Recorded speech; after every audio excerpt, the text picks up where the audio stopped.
नमस्कार दोस्तों, चलिए जानते हैं मध्य प्रदेश के तमाम बड़ी खबरों को केवल 5 मिनट में। लेकिन उससे पहले आप ये वीडियो कहां से देख रहे हैं हमें कमेंट बॉक्स में जरूर बताएं। साथ ही वीडियो को लाइक करके चैनल को सब्सक्राइब जरूर कर दें। मुख्यमंत्री डॉक्टर मोहन यादव ने रविवार को मध्य प्रदेश के 10,54,000 किसानों के खातों में सिंगल क्लिक से 1,460 करोड़ 25 लाख रुपए की राशि अंतरित की। यह प्रधानमंत्री फसल बीमा योजना के अंतर्गत खरीफ 2025 के फसल बीमा की दावा राशि है। मुख्यमंत्री ने जगदीशपुर में मंत्री परिषद की बैठक के तुरंत बाद किसानों को यह राशि जारी की।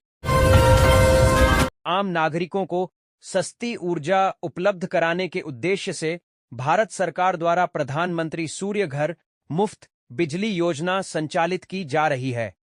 इस योजना के तहत घरों की छत पर रूफटॉप सोलर संयंत्र लगाने के लिए आकर्षक अनुदान प्रदान किया जाता है। नागरिक इस योजना का लाभ उठाकर अपने मासिक बिजली बिल में उल्लेखनीय कमी ला सकते हैं। प्रदेश सरकार की महत्वाकांक्षी मुख्यमंत्री लाडली बहना योजना में नए पंजीयन पिछले 3 वर्षों से बंद हैं। दूसरी ओर हर महीने बड़ी संख्या में महिलाएं योजना से बाहर हो रही हैं। इसका असर लाभार्थियों की कुल संख्या पर लगातार दिखाई दे रहा है। इंदौर जिले में योजना की शुरुआत के समय 4,57,742 महिलाओं ने आवेदन किया था, जबकि वर्तमान में 4,38,088 महिलाओं के खातों में ही राशि पहुंच रही है। कचरे के ढेर में फेंके गए फटे पुराने झोले में पुश्तैनी चांदी का कलश रखा था। परिवार को जब इसका पता चला तो देर हो चुकी थी। कलश कचरा वाहन के साथ ट्रेंचिंग ग्राउंड पहुंच चुका था। इसके बाद परिवार ने पार्षद से मदद मांगी और निगम कर्मियों ने करीब 24 घंटे तक तलाश कर 2 किलो वजनी चांदी का कलश ढूंढ निकाला। कलश मिलने के बाद रावेरकर परिवार ने राहत की सांस ली। मध्य प्रदेश विधानसभा का मानसून सत्र सोमवार से प्रारंभ हो रहा है।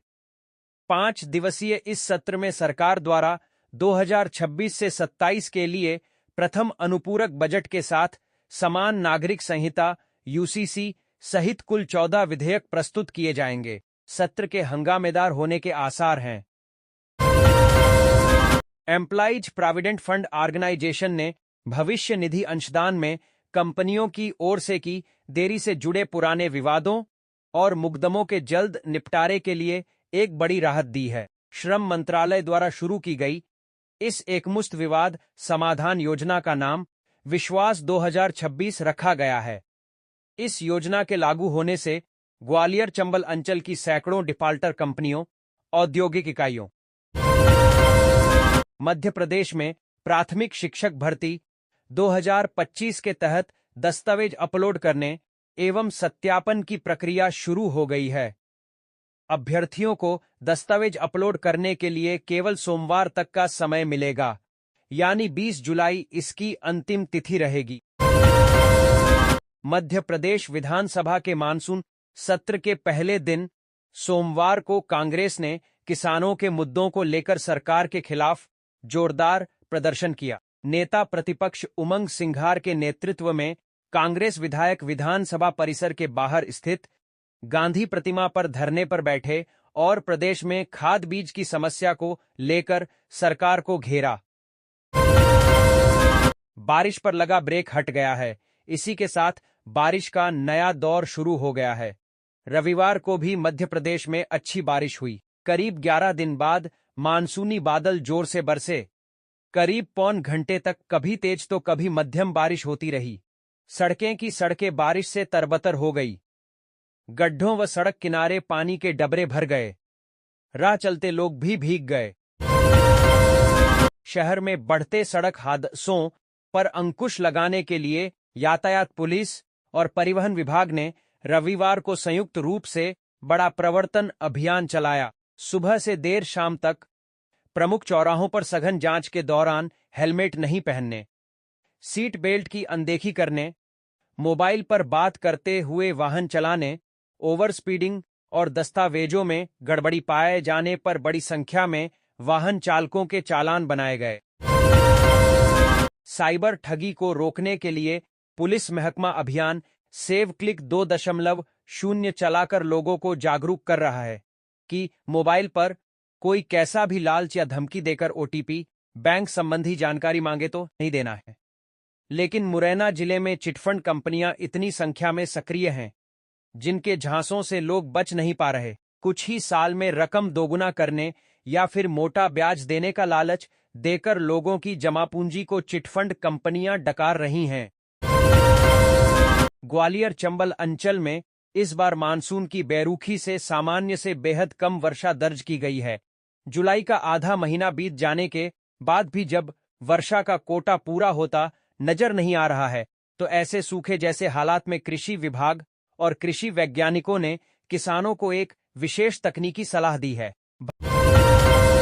भारतीय जनता युवा मोर्चा के प्रदेश अध्यक्ष श्याम टेलर ने ग्वालियर का जिलाध्यक्ष शिवम राजावत रानू को बनाया है।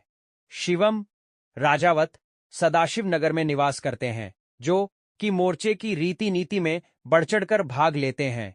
वहीं जिला महामंत्री गौरव मिश्रा को बनाया गया है। दोनों की नियुक्ति पर अमन शर्मा, ऋषभ शर्मा, सौरभ शर्मा ने बधाई दी है। तकनीकी वजहों से कई बार उड़ान निरस्त होती और विमानन कंपनियां टिकट रद्द कर देती हैं। वे टिकट का पैसा तो वापस करती हैं, लेकिन उसकी वजह से होने वाले नुकसान की भरपाई से प्राय इनकार कर देती हैं। भोपाल के जिला उपभोक्ता आयोग ने इसे सेवा में कमी बताते हुए उपभोक्ता को 96,000 रुपए की भरपाई करने का आदेश विमानन कंपनी को दिया है। जीवाजी विश्वविद्यालय के दूरस्थ शिक्षण संस्थान में बाहरी राज्यों से डिग्री करने आने वाले छात्रों से 15 से 30,000 रुपए तक सुविधा शुल्क वसूलने के गंभीर आरोप सामने आए हैं। नई दुनिया के पास पहुंचे बैंक लेनदेन के स्क्रीनशॉट और पीड़ित छात्रों से हुई बातचीत में दावा किया गया है कि अच्छे अंक दिलाने, दस्तावेजी कार्य आसानी से कराने और विश्वविद्यालय के बार बार चक्कर से बचाने के नाम पर यह राशि ली जाती है। सड़क परिवहन एवं राजमार्ग मंत्रालय ने बसों की बॉडी बनाने वालों के लिए फार्म 22A2 को अनिवार्य कर दिया है। इसके बावजूद एक माह बाद भी इस दिशा में कोई कार्रवाई नहीं की गई है। मंत्रालय ने मध्य प्रदेश परिवहन विभाग को 2,400 बसों की सूची सौंपी है। तहसील के ग्रामीण अंचलों में झोलाछाप डॉक्टरों का नेटवर्क लगातार फैलता जा रहा है।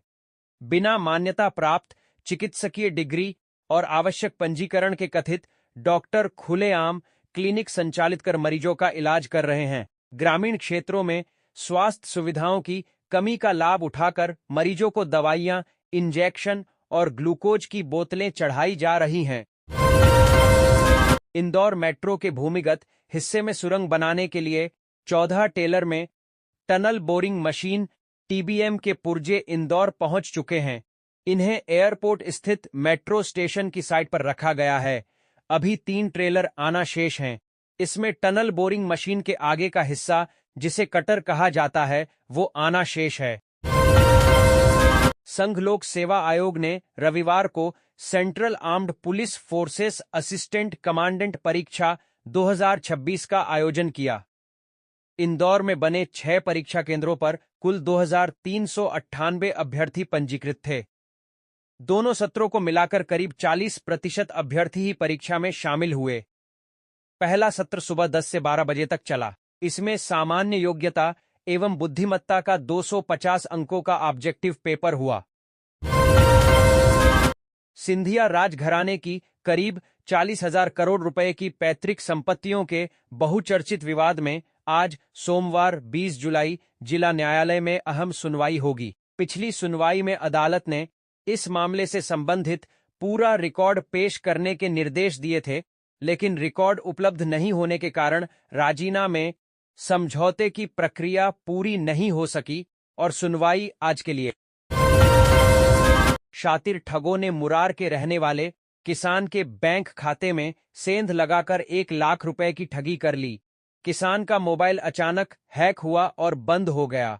3 दिन तक किसान ने मोबाइल खोलने का प्रयास किया, लेकिन जब मोबाइल चालू नहीं हुआ तो सर्विस सेंटर पहुंचा।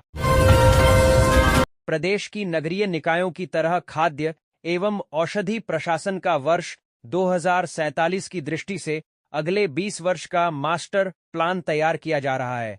इसमें मानव संसाधन का सृजन और भर्ती लैबों का सुदृढ़ीकरण, हर जिले में खाद्य एवं औषधि प्रशासन का सर्वस सुविधायुक्त कार्यालय व उपकरण शामिल हैं।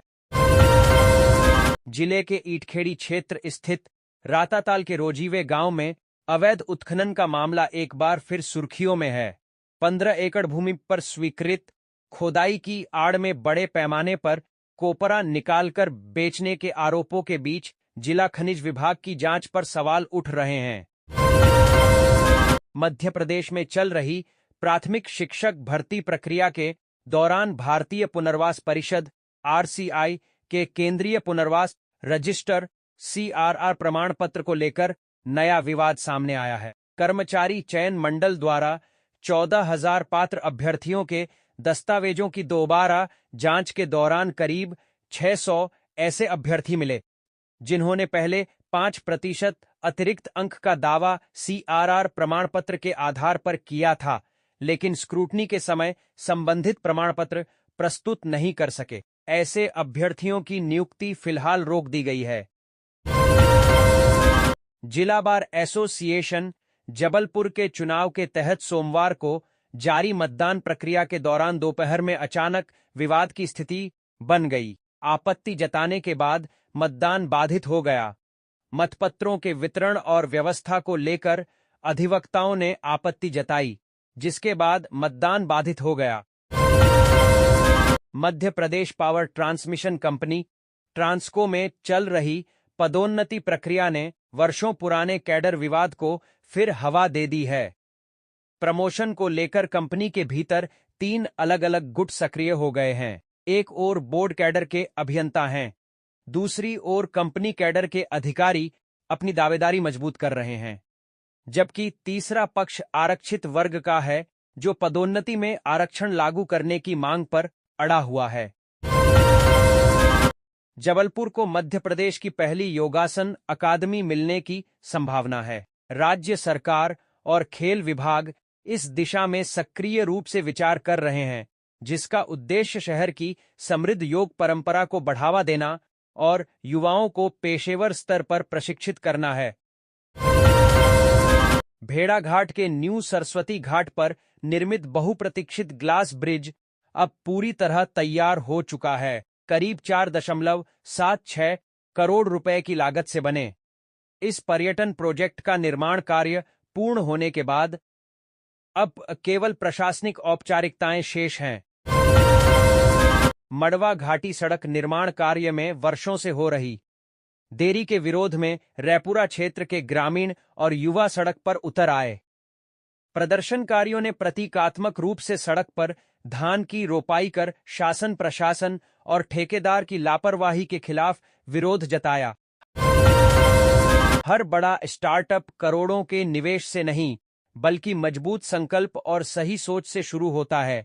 भोपाल के युवा उद्यमी श्रेयस पांडे इसकी मिसाल हैं। वर्ष 2020 में पिता के निधन के बाद उन्होंने बैंक की नौकरी छोड़ने का फैसला किया। करीब 1 साल तक बाजार की जरूरत और ग्राहकों की पसंद पर रिसर्च करने के बाद वर्ष 2022 में उन्होंने अपने पीएफ से मिले महज 2 लाख रुपए की पूंजी से बैम्बू बांस से बने सस्टेनेबल उत्पादों का स्टार्टअप शुरू किया।